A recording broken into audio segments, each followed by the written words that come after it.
Hello everybody and welcome to another video. And today we're going to be looking at a new band, a band called Inkar-Nation, hyphenated Inkar-Nation.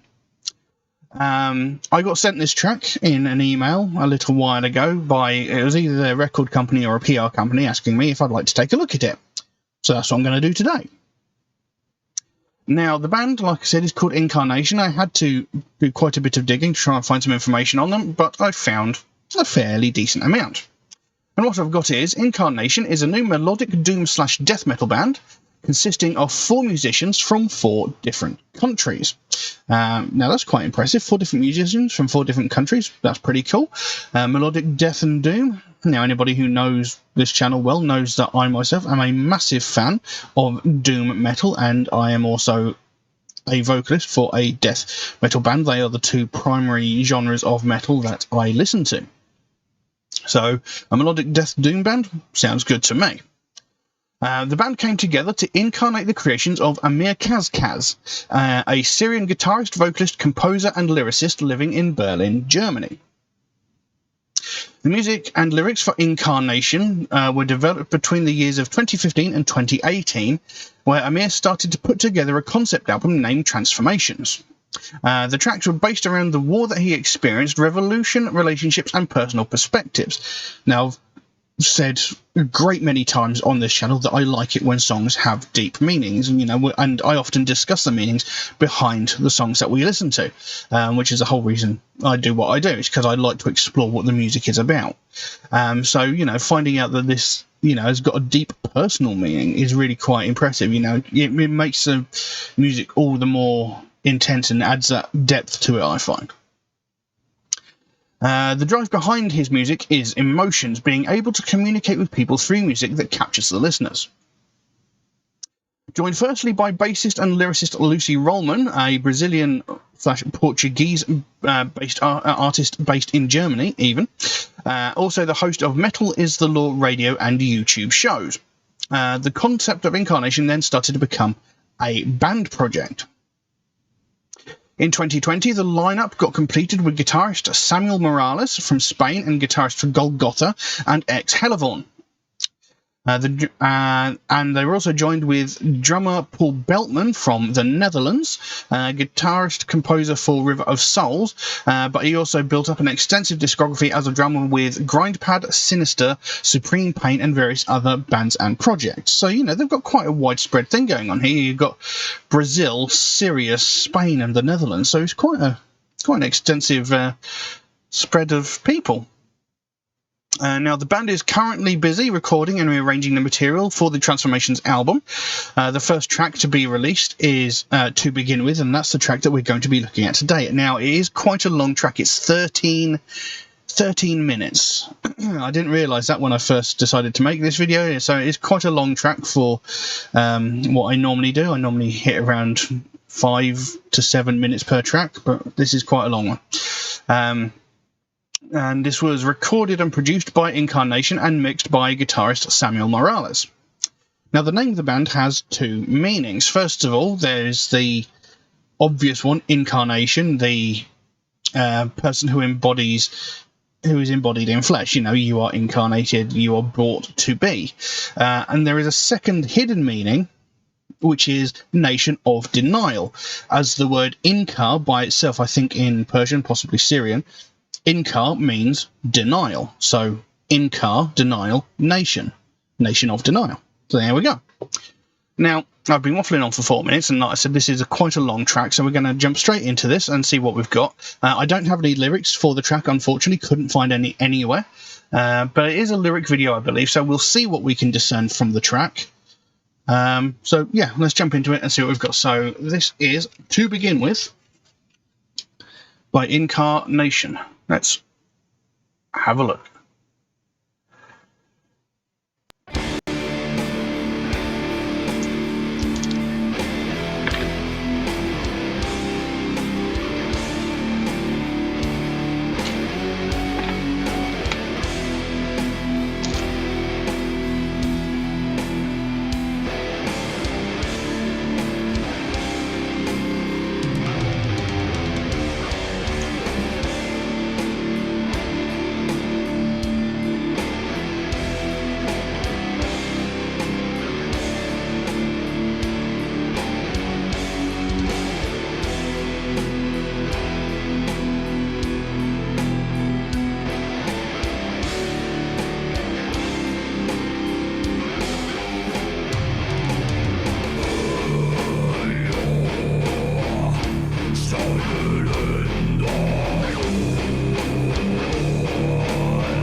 slightly out of sync there. The lyrics coming up and disappearing off screen before he's even said them.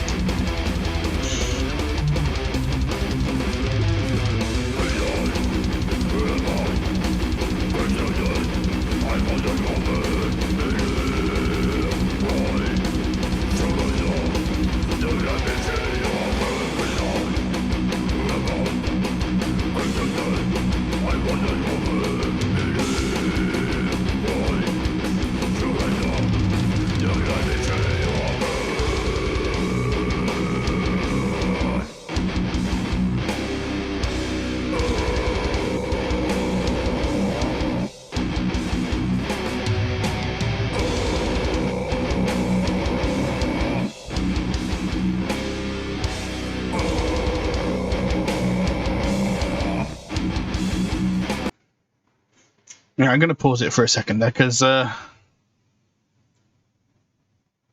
we're about halfway through the track now, and I can't actually discern any meaning behind the track. I can't pick anything out specifically about it. I wish I actually had the lyrics to look at because it might make it easier for me to figure out what's actually being said. But yeah. We'll carry on with the track and see where we go. But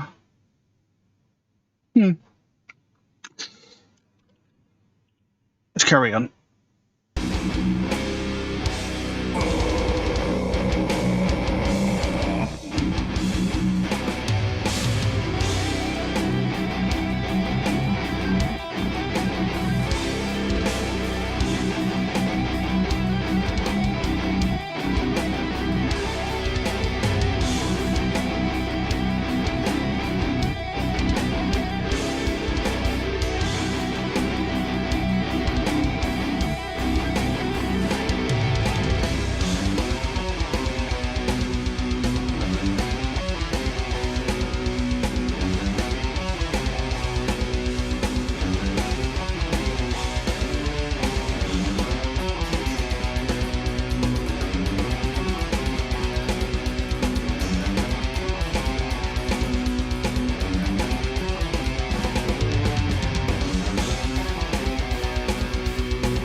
Oh, there we go.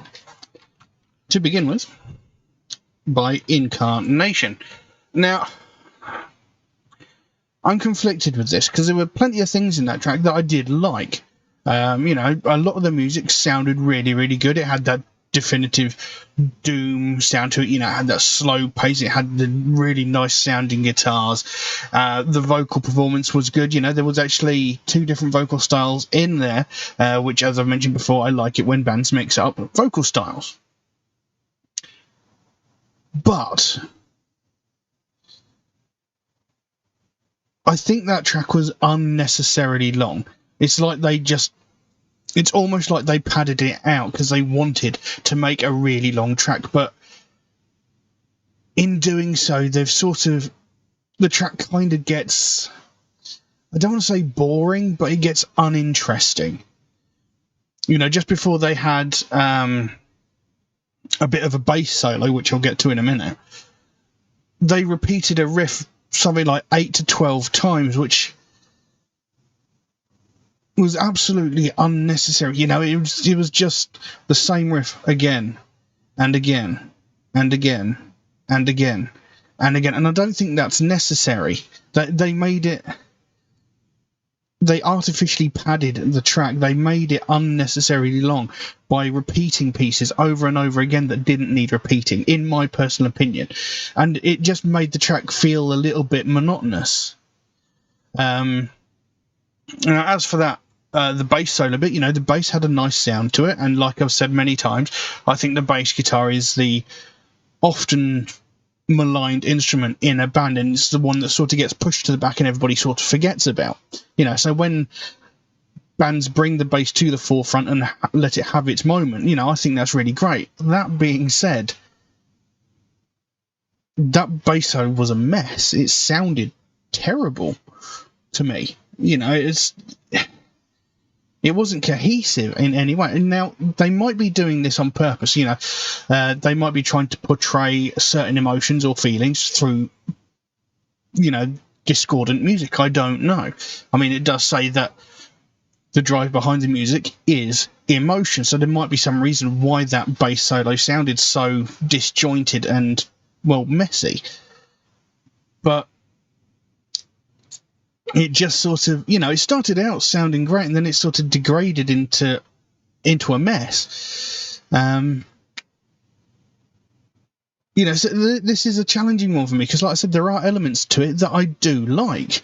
Unfortunately, I can't really figure out what the actual meaning or the story behind this track is. Not having lyrics to actually look over would have made, makes that rather difficult. And it is a 13-minute track, and towards the end, like the second half of the track, there are no lyrics. So, I can't keep in my head exactly what was said throughout the beginning. And again, the end of the track, it went from that bass solo, and then it went into that sort of really quiet, almost acoustic moment of the track. And, that went on for a little bit, and it sounded great. And then it sounded like the track ended, but then they came back in with more of the heavy doom riffs. And again, I don't think that part was necessary. They could have ended it when the acoustic sounded part stopped.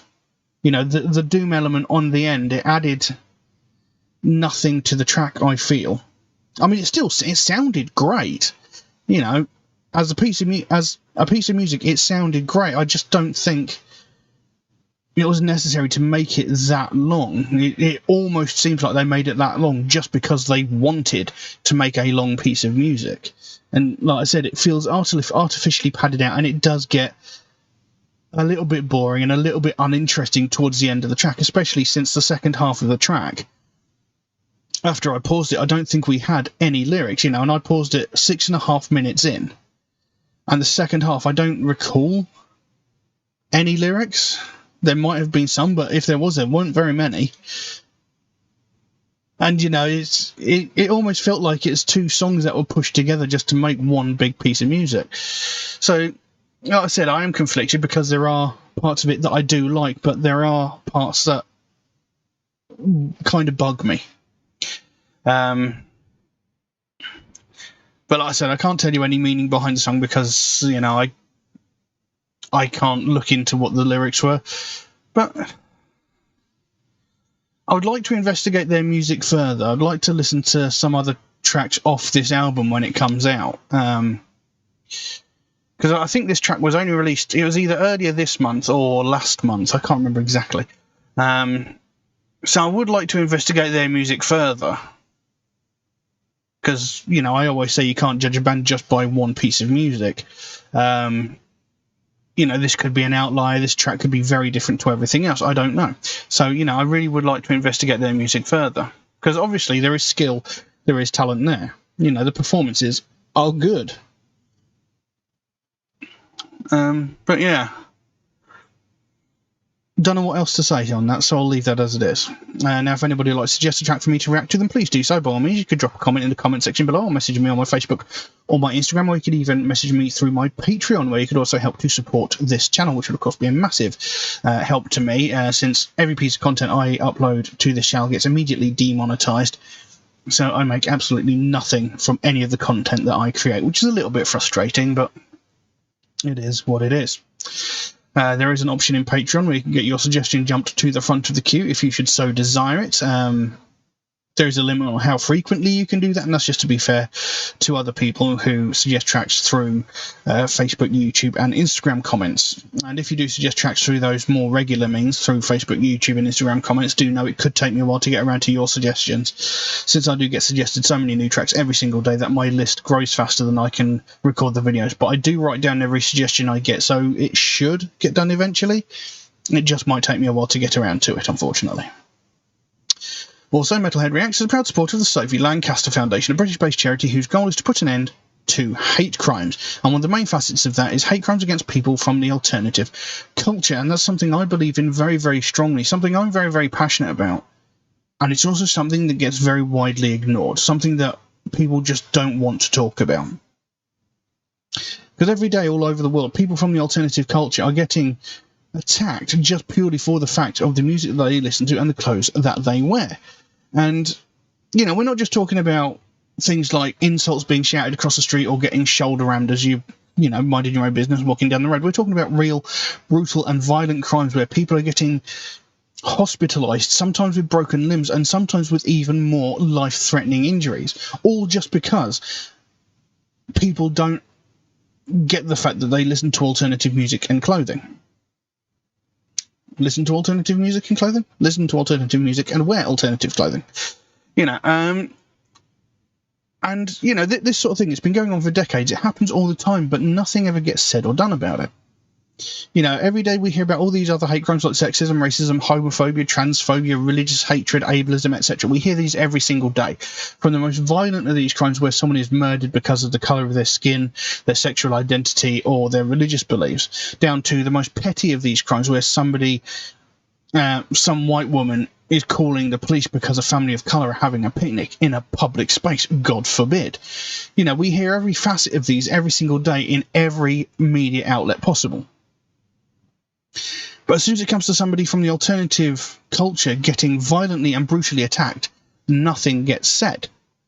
The last time there was widespread talk about something like this was 14 years ago, when Sophie Lancaster and her boyfriend Rob Maltby were violently and brutally attacked by a group of 5 or 6 people that beat them, kicked them, punched them, knocked them to the ground and stamped on their heads so violently that they both ended up in comas. Now, Rob Maltby, he did thankfully survive. He was in a coma for around about a week and a half, I think, maybe a little bit longer, I can't remember exactly. But he did thankfully survive.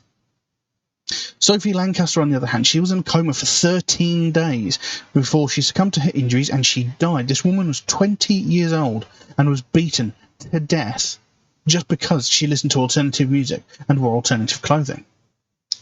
Now, when this happened, this was all over the news, as rightfully it should have been. But eventually, over time, you know, other news stories came in and it's faded into the background, as, you know, all things do. But in the 14 years since that's happened, we've not heard anything else. But I know there have been several hundreds, if not several thousand, similar incidents just like that.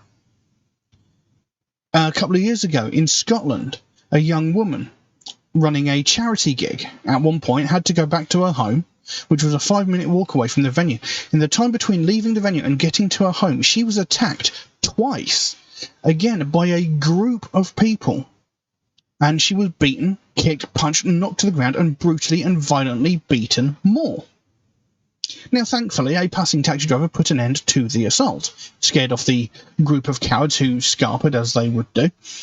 But he didn't check to see if she was okay. He just went along his merry way. She didn't get any help until she went back to the venue where she was hosting the gig, where all her friends were.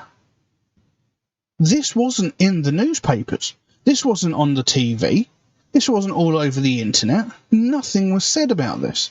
The only reason I know about it is because a friend told me about it, and the only reason he knows about it is because he was friends with the person who was attacked. This wasn't on the news. Why not? If this attack had been because they were a member of LGBTQ, if it was a racially inspired attack, if it was a religiously inspired attack, whatever, if it had been any of those, this would have been all over the news. But no. This was a hate crime committed because she listened to alternative music and wore alternative fashion, and nothing got said. And that's unacceptable. Now, if that taxi driver hadn't passed when he did, and she was beaten to death, if she had died as a result of her attack, then you can guarantee that this would have been all over the news, and that is unacceptable. We shouldn't have to wait for someone to lose their life before this sort of thing gets spoken about. We shouldn't have to wait for someone to die before people take notice. But the thing is, everybody ignores it. Nobody pays any attention to it. They just don't care. And if we carry on ignoring it, it's only a matter of time before what happened to Sophie Lancaster happens again. And we can't allow that to happen. And this is what the Sophie Lancaster Foundation is all about. They want to raise more awareness of the fact that this sort of thing is happening. They want more people to realise what a very real and big problem this is. Because they don't want to see another family go through what they went through when they had to watch their daughter slowly die over the course of 2 weeks because of the small-minded actions of a group of people who just couldn't handle the fact that someone liked something different to them. Everybody has the right to be an individual. Everybody has the right to like whatever they want to like, as long as it's within confines of the law. No one should have to worry about leaving their house for fear of getting beaten to death just because they like something different. So if you'd like to find out more about the Sophie Lancaster Foundation, there is a link to their website in the description below. You can go over there, find out what they're working on at the moment, find out what their overall goal is, because they can explain it a lot better than I can. And if you can help them out in any small way, obviously don't feel obligated to do so, but if you can help them out in any small way, whether it's a small donation through their website or something as simple as one of these Sophie wristbands, or maybe even this one, they've got a bunch of other really cool stuff on their web store. But the smallest amount can make the biggest difference. And the sooner we get more people talking about this, the sooner we bring more attention to this, the sooner we can help to stamp out prejudice, hatred, and intolerance everywhere. But I'm going to leave that as it is for the time being. Thank you all very, very much for watching, and I'll see you again soon. Bye-bye.